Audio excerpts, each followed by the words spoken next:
In 1983, 18-year-old Lennox Lewis was preparing for the Junior World Championships. He was offered 17-year-old Mike Tyson as a sparring partner. The boy spent 4 days of furious sparring sessions in the gym of Tyson's trainer, Cus D'Amato. Saying goodbye to Lennox, the great specialist noted that these two will meet again someday. Soon both moved to the pros and started to conquer the heavyweight division. They could meet in the professionals as early as 1996. At that time, Mike held the WBC world title, and Lewis was a mandatory challenger for this belt. However, because of Mike's desire to face WBA champion Bruce Seldon and bureaucratic delays with mandatory defenses, Tyson was soon stripped of the title. Anyway, 1996 turned out to be a busy year for him.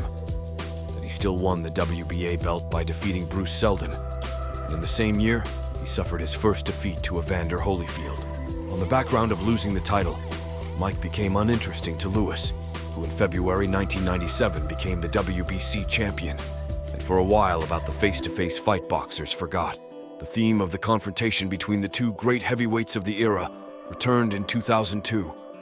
At that time, both were no longer at their peak, but they were still in the top. Lewis was preparing for the meeting with Tyson after the confrontation with Hasim Rahman, in which he lost the first fight cleanly. As for Mike, before facing the Brit, he could boast an impressive but scandalous victory over Galata.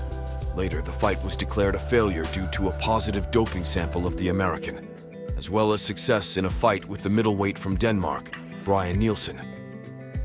Be that as it may, the fight was awaited with great anticipation, and already the first stage of its promotion turned out to be a success. At the press conference, which officially confirmed the date of the fight, the boxers made a natural brawl. Tyson tried to hit his opponent. Security guard tried to interfere, but Mike coped with him easily. As a result, everything turned into a mass brawl. The athletes were on the floor, and the event was disrupted. Iron Mike left the press conference with a scandal, indecently speaking and gesticulating. Even if the spectacle was not the most pleasant, the stage of the promotion turned out. In any case, the viewer saw what he likes to see so much, and the degree of hatred between the boxers grew so high that the fight promised to be unforgettable. The fight between Tyson and Lewis took place in Memphis. Both boxers earned record fees at that time. Tyson received more than $30 million, Lewis in the neighborhood of $25 million. But the favorite of the fight was Lennox in the ratio of 2-1. Many observers noted that the real odds were more like 4-1, maybe even 5-1. But the magic of Mike Tyson's name still played its role. Many people bet their money on his victory, which was reflected in the pre-match odds. Yes, Iron Mike had lost a lot of stamina and power because of his lifestyle, but still a powerful spurt at the start of the fight could save him.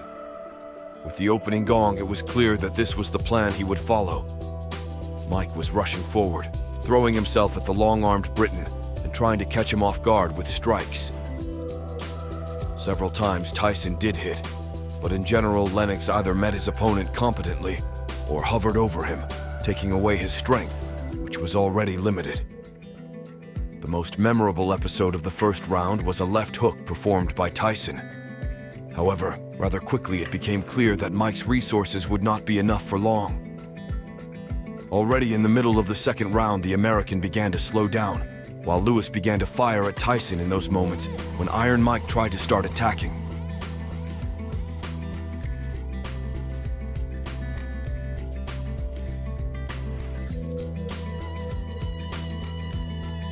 In the third round, Tyson came together, pressed again, and landed a solid left hook that clearly made Lewis think twice. After that, Lennox began to proceed more cautiously. He worked carefully, quickly, and hardly invested in his punches, realizing that even this post-apocalyptic version of Iron Mike could take down any opponent with one accurate punch. By apocalyptic, of course, we are referring to the shadows of the upheaval that had been going on in Mike's life for 10 years prior to the Lewis fight.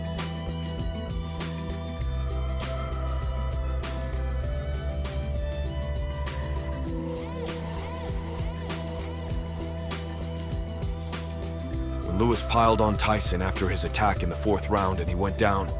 The outcome of the fight became obvious to many. No, Lennox didn't shake Mike. The problem was the way Tyson fell and how hard it was to get up. If in the first round the audience saw good old Iron Mike, now, a few rounds later, it was just an old and already rusty Mike. And the point taken off Lewis for that offense no longer mattered.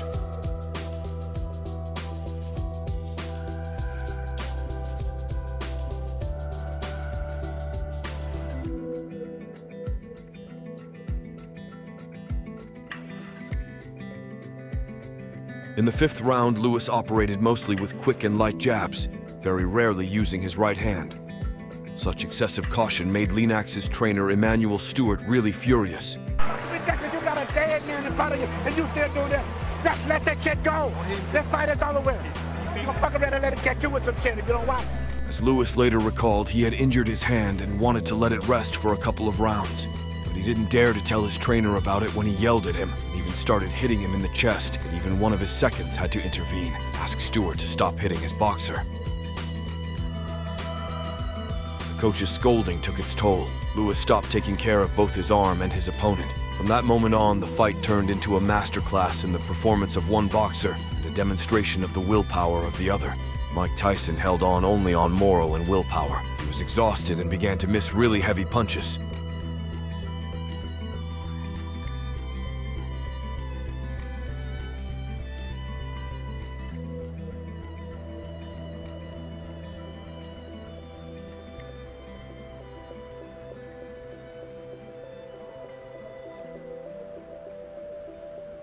In the seventh 3 minutes, Lennox just serially smashed the former absolute world champion.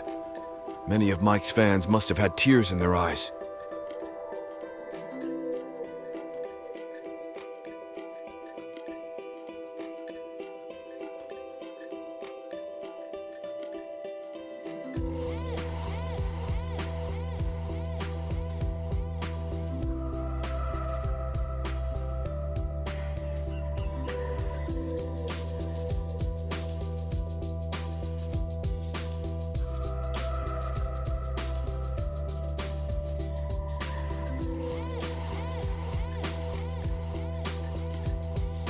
Suddenly, in the eighth round, Lennox Lewis as if switched off from the fight and even allowed his opponent to make a few sluggish attacks. Tyson was unable to do more, but then it became clear that Lewis was not off. He had his opponent in his hands. He was just waiting for the right moment.